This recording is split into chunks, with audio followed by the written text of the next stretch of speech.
Morning, John from Redlands Coast Museum again. Just having a look at the Farmall tractor this morning. We have 4 tractors in our Farmall exhibition.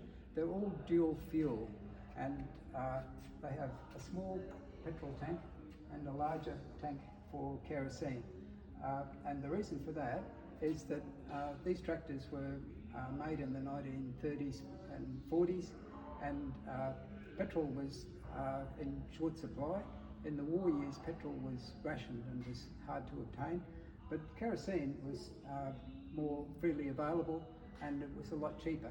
And tractors ran very well on kerosene, but they couldn't start on kerosene because kerosene doesn't have enough octane rating, which is the volatility, to go through the carburetor and then be ignited in the combustion chamber.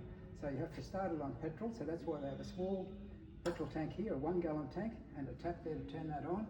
So to start the motor in those times when you used petrol and kero, you would start it on petrol and then run it for about 5-10 minutes until it got hot, and then you would turn the kerosene tap on and start bleeding some kerosene in, and then you turn the petrol tap off so that it was running on kerosene only.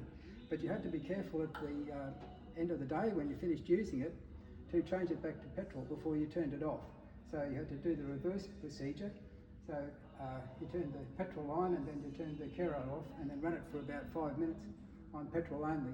If you didn't do that, you ended up with kerosene in the carburetor and then you couldn't start it again the next morning.